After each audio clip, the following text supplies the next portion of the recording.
Hi guys, welcome to our channel, a new vlog. Good morning. 11:30 বাজে good morning বলা যায়। যাই হোক, তো চেষ্টা করছি একটু আগে আগে ওঠার। এই তো লেটকে পড়েছিস আবার পান্নার মতো। কিসের মতো? পান্না। মোটামুটি 12টা 1টা থেকে 11টার সময় ওঠা করেছি। এখানে পূজা ব্যাগপত্র গোছাতে শুরু করে দিয়েছে। কোথায় আছি আমরা? উঠেই আমরা যাচ্ছি উত্তরবঙ্গ। উত্তরবঙ্গের কোথায় তা জানি না এখনো। সত্যি কথা বলতে এই ব্যাপারটা খুব কনফিউজিং। মেন ব্যাপার হলো উত্তরবঙ্গে বিভিন্ন জায়গা এখন এরকম হয়ে আছে যেখানে ত্রাণ নিয়ে যাওয়া উচিত, সেখানে ঘুরতে গিয়ে পড়াটা ঠিক না। হ্যাঁ, আবার কোথায় যাব কি যাব, মানে গিয়ে 4 দিন ধরে শুধু বসে থাকাটাও ভালো লাগবে না। যাই হোক, আপাতত ভেবেছি তো দার্জিলিং এ গিয়ে থাকবো 4 দিন, দেখা যাক। মানে বহুদিন দার্জিলিং এ গিয়ে চুপচাপ সময় কাটানো হয় না। আর সেদিকে আমি প্যাকিং তো করে নিয়েছি। মাঝখানে একবার আমার আর সবিকে মনে হচ্ছিল যে যাবো কি যাবো না, এরকম দোটা নাই 3-4 দিন ভুগেছি। বাট তারপরে ডিসাইড করলাম যাওয়াবে দেখা যাবে। যাওয়াটা এই কারণে দরকার, এই কিছুদিন ধরে প্রচুর ঘাটাঘাটনি গেছে। কাজ মানে নট অনলি অফিসের কাজ, বাড়ির কাজটাও ছিল। সমস্ত কাজ করতে করতে না একটু ব্রেক দরকার। তবে হ্যাঁ, মানে এবারে একটা গন্ডগোল যেটা হয়েছে সেটা হচ্ছে এই টিকিটের না পাওয়ার চাপের চোটে টিকিট পাওয়া যায় না এই করতে করতে আমরা এত আগে টিকিট কেটে ফেলেছি। যার জন্য এই জিনিসগুলো কি হতে পারে না হবে বুঝতেই পারে। তারপরে শান্তনুদাও ছুটি অ্যাপ্লাই করে ছুটি অ্যাপ্লাই করে দিয়েছে। না, ছুটি অ্যাপ্লাই করাটা বড় কথা না। আমি ভাবছিলাম যদি আমাদের টিকিট কাটা না থাকতো তাহলে আমরা একটু অন্যদিকে যেতাম। আমিও সেটাই ভেবেছিলাম। বাট এই যে অন্যদিকে বলতে আমার তো মেইনলি আমি ওই পুরুলিয়া শুশুনিয়া পাহাড় ওই বেলটার দিকে যেতে চাই। ওখানে এবছর রেকর্ড পরিমাণে টুরিস্ট গেছে, মানে ওগুলো আর আপডেট নেই, ওগুলোতেও প্রচন্ড ভিড় পাওয়া যেত। বাট স্টিল ওখানে এমন প্রচুর জায়গা আছে যেগুলোতে লোকে যায়নি। আমার সেই সমস্ত জায়গাগুলো প্রচুর লিস্ট আছে আমার কাছে, একটা বিশাল বড়। সেই লিস্ট ধরে যাওয়া যেত, বাট যেহেতু টিকিট কাটা হয়ে গেছে আর কিছু করার নেই। আজকে আর খাট ধামসাস না, আমি একেবারে কিন্তু গুছিয়ে নিয়েছি। না মাটিতে বসতে বলিনি, না। আর আজকে দিদি এলে রান্না করা হচ্ছে মাছের মাথা দিয়ে মুগ ডাল, বোয়াল মাছ। কারণ কাকা আজকে আসবে ওদলাবাড়ি থেকে, আর রাত্রে আমাদের এখানে খাবে। বাট আমরা বেরিয়ে যাবো, রান্না মানে সব টেবিলের ওপর মানে রেখে তারপর গুছিয়ে দিয়ে বেরোতে হবে। আমাদের 11টা 20-তে পদাতিক আছে, তো আমাদের 10টায় বেরোলেই তো না। কাল থেকে একজন বসে বসে দেখেই চলেছে জায়গা, খুঁজে আর পাচ্ছে না। পেলি কিছু কি? আর কালকে আমি বানিয়েছি এই কটা, তো সুন্দর এসেছে কালারটা। ভূতের মতো এঘর ওঘর করছিস, তোর কাজ নেই কোনো? খিদে পেয়ে গেছে? লুচি সুজি খানা ফ্রিজে আছে। হ্যাঁ তুই খা। দিদি এই এলো, ভাবে মাছের মাথা ধুচ্ছে, রান্নাও তো এখনো 1.5 ঘন্টা। মাছের মাথা দিয়ে মুগ ডাল আর এই যে বোয়াল মাছ। আর আমরা রাতে খেয়ে যাবো চাউমিন। বসেছে নেশা জাতীয় জিনিস প্যাক করার জন্য। কে বসেছে?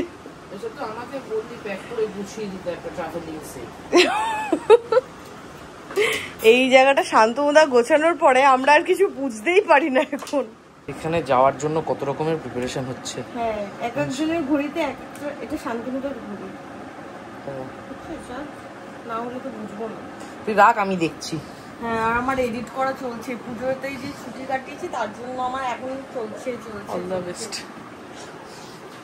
আর এদিকে দিদিকে অন্যান্য দিন যেরকম মুসুর ডাল মুগ ডাল করতে বলি সেরকম পাতলা দিদি ইয়ে করেছে, মাছের মাথার ডাল করেছে, আর মাছের মাথার ডাল হিসাবে পাতলা করেছে। ভাব পূজা, না এটা আমার, আমি অত খাবো না তো। তুই ওটা তোর মতো করে নে, এটা আমার, ঠিক আছে? অল্প দিবি আমাকে, অল্প ব্যাস। আমি মাছের মাথা দিয়ে খাবো, আমার ফেভারিট। ওতে আমার ইয়ে হচ্ছে একটা আমার মাথা সাইজের একটা কাতলা মাছের মাথা থাকবে, গোটাটা আমি খেয়ে দেবো। কোথায় দেবো? থালাতেই দে আজকে। পাতলা হয়েছে একটু, ব্যাস। ডাল দিস না, মুগ ডালের আন্দাজে পাতলা হয়েছে। মাথা দে। এভাবে দিচ্ছিস কেন? এটা দে না, তুলছিল কিরকম কিপটার মতো করছে। আমি জানি না তো। হ্যাঁ, আমি আজকে এটাই খাবো। মাছ অল্প খাবো। তো মাথা খাওয়া হয়ে গেছে, এরকম মাথা খেয়ে চলেছে। ও আধা মাথা হয়নি। আরে হয়ে গেছে। হ্যাঁ এটা খেয়ে দেখ। আমি মাছের ঝোলটা খেয়ে দেখি। কে করেছে, দিদি না তুই? দিদি।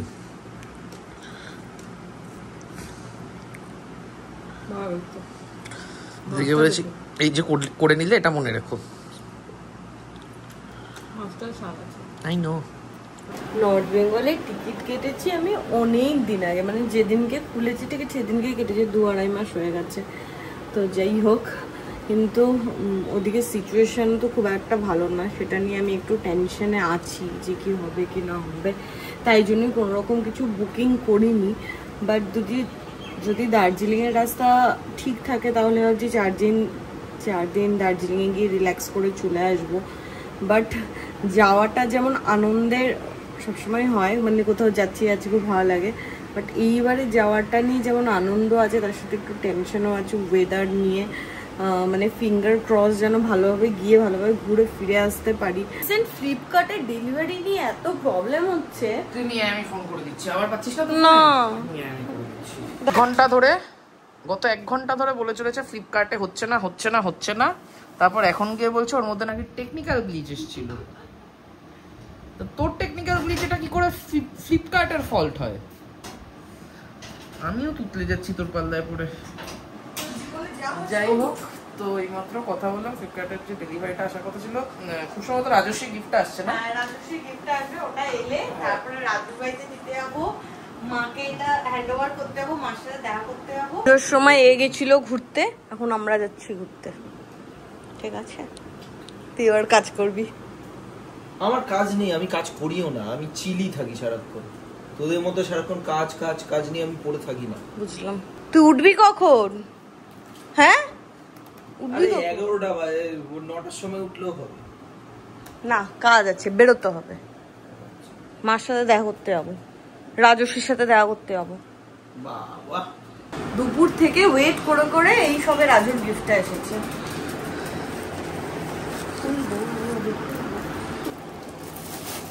তাই তাই বক্সটা এরকম কেন দিয়েছে? বক্সটা তো কি মনে হলো, আমি রাজস্বীকে একটা ফোন করলাম ওর বাড়িতে যাবো গিফটটা দেওয়ার জন্য। তখন বললো অফিসে আছে, আজকে ওর নাইট শিফট, ফিরতে 10টা বাজবে, ততক্ষণ আমরা বেরিয়ে যাবো। তো গিফটটা রেখে দিয়েছি, ফিরে এসে একেবারে দেবো। কি আমার ঘর থেকে মাউন্ট ফুজি দেখা যায়, বিহার থেকে এভারেস্ট দেখতে বাকি আছে। ও আচ্ছা, বসবো। ওটা সত্যি ভাই। আরে হ্যাঁ রে বাবা, জানি, আমিও দেখেছি। ফেসবুক তুই একাই করিস আর তুই বিহারে গিয়ে দেখে এসেছিস? দেখেছিস তো ফেসবুকে এইসব খবর আমার কাছে প্রচুর আসে। 100টার বেশি আসলে তারপর গিয়ে আমি সত্য যাচাই করি। একটা আসলে আমি ধরেই নি মিথ্যে। ঠিক আছে, মা চলে গেছে, এবার আমি বাড়িতে যাচ্ছি মার সাথে দেখা করতে। ফিরে এসে গোছগাছ করে তারপর বেরোবো। কেন ফাঁকিবাজি হয়েছিস সৌভিক তুই? হ্যাঁ, এখন ভয় পায় কাজ করতে, কুড়ে হয়ে গেছে দিন দিন।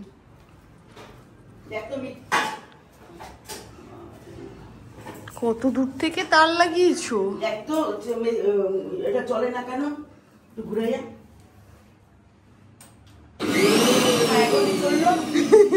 বাটি দিয়ে দেখি কালকে মশলা করছে হাতে, জানিস করে ভয় পাই নেতা দিয়ে ঘুরাই, টাকা দিয়ে ঘুরাই। বললো তোমার এখন ডাক্তার দেখলে সব রোগী ঠিক হয়ে যায়। চলে যাচ্ছিল হঠাৎ করে পিয়ার নিমকি দেখে উঠে এসেছে। হ্যালো, মেলার নিমকি না আগের মতো স্বাদ নেই রে। কোথাকার মেলা? আরে মেলা না, এটা বসে না, ওটা কি ফেলেছিস সেখানে? আমি কিছু বলিনি, মা ফেলতে পারে। টাটা বনু, জল তা সাবধানে যাস। টাটা। আমার দম বেরিয়ে গেল, মিক্সি ঠিক করতে। তুমি দেখো মিটার কি ঠিক করছিল? ওটাও ঠিক করেছি, মিক্সিও ঠিক করেছি। কি ঢক না সত্যি জানি না রে। চলছে এখন। মা সৌভিক বললো, সৌভিক তোমার মিক্সিটা ঠিক করলো, পিয়াকে বললো। আরে পিয়ারে কালকে কইলাম না বাবু যে মিক্সি মেশিনটা চলছে না, আমি হাতে মশলা করলাম, কইলাম না হাতে মশলা হাত জ্বালা করছে, কালকে তুই মনে থাকে না রে? আমার মনে নেই। 9:45 বাজে, বাড়ি গিয়ে প্যাক না করে ঘুরে বেড়াচ্ছে এদিক সেদিক। তারপর সোজা সোজা ডান দিকে, হরলিক্স চেয়েছি ডান দিকে। বললাম না ইয়ে নিয়ে নে না, আমুলেরটা নিয়ে নে, নিজে নিয়ে আয়। দেশের বাইরে ঘুরতে যাচ্ছে মনে হয়, সব কেনাকাটা করছে। পিয়া যখন কিনে নিয়ে যায় তখন খুব ভালো থাকে। আরে পিয়া থোড়ি দার্জিলিং এ যাওয়ার জন্য কেনাকাটা করে। তোমরা দার্জিলিং এ গেছিলে গো সব। এটার থেকে ইয়েরটা অনেক ভালো, মিয়ামোরেরটা। যদি নিতেই হয় মিয়ামোরেরটা নে, প্লেনটা এখান থেকে নিস না। 9:50 বাজে, এতক্ষণ সৌভিক লিটারালি বাথরুমে ঢুকে বসেছিল, বেরোচ্ছিল না এতক্ষণ। আমি চেঁচিয়ে চেঁচিয়ে বাথরুম থেকে বার করতে পারিনি। সেই সব নিয়ে নিচ্ছিস মনে করে। যে কোনো জায়গায় যাওয়ার আগে আমার এত ভালো লাগে, এই এক্সাইটমেন্টটা কাজ করে, এবং কি হবে কি না হবে ভেবেই খুব ভালো লাগে। তো যাই হোক, বেরোতে বেরোতে 10টা হয়ে গেল, 11:20 ট্রেন, তো 11টার মধ্যে আমি চলে যাবো। আমি তো জানি না, বাথরুমে মনে হয় বাথরুমে গেছিলি।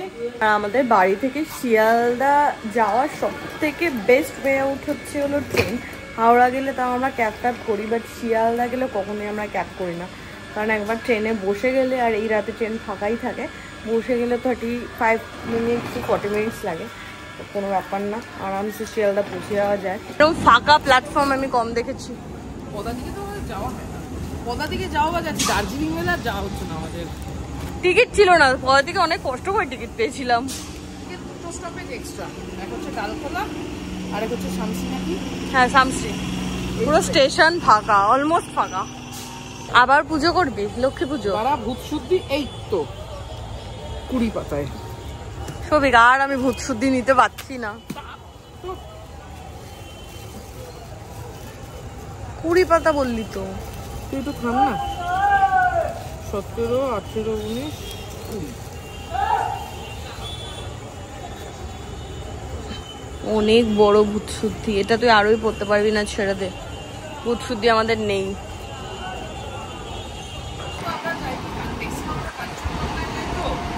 সন্ধ্যাবেলা ট্রেনে ভালো ভিড় পাই, বসার জায়গা পাই না, ইয়ে থাকে। এত রাতের ট্রেনে যাওয়া হয় না। ফাঁকা হাওয়া দিচ্ছে, কয়েকটা লোক ট্রেনে, গোটা ট্রেনে। শান্তনুদার থেকে খবর পেলাম যে পদাতিক দিয়েছে 12টে, আর সৌভিক এই মতো বাইরে উঠি দিয়ে দেখে এলো ট্রেন ঢোকাচ্ছে 2 থেকে 12 হেঁটে যেতে হবে। তুই এগুলো নিয়ে যাবি, আমি সকালবেলা বাইরে থেকে ঘুরে আসবো। আমি এটা এটা এটা এটা এটা পেছনে নিবি, দুই হাতে নিবি, ওটাকে এর সাথে করে দিবি। আমি বাড়ি চলে যাই না। আদৌ জানিস কততে ঢুকিয়েছে? কততে? কত নাম্বারে? তো 4 2 বললি? বুঝতে পারিনি, ডিসপ্লে অবজেক্ট তো চলছিল না। কি চম্পু চলে এসে যা। কোথায়? ধূম্রপান স্বাস্থ্যের জন্য ক্ষতিকারক, সেই ছোটবেলায় পদাতিকে গেছিলাম, তারপরেই যাচ্ছি।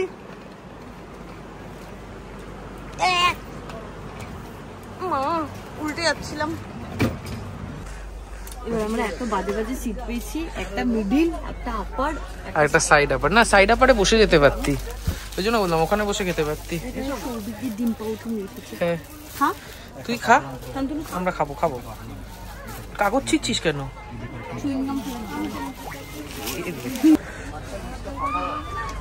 ঠিক আছে, করতেই পারি। এই জন্য ছেঁড়া কাগজটা দেওয়া ছিল, ওখানে কাগজ ফাগজগুলো ওই কারণেই দেওয়া। কিছু জানো না, আমি খেয়ে নিয়েছি, তোরা দাঁড়িয়ে খেয়ে নে। কি আমার পাগলা এত আছে, আমি এত খাবো না। আজকে আমার অবস্থা না একদম যাতা, আর এই ব্লগটা এখানেই এন্ড করছি। কালকে দেখাবে সুন্দর ভিউ আর সুন্দর ব্লগ দিতে।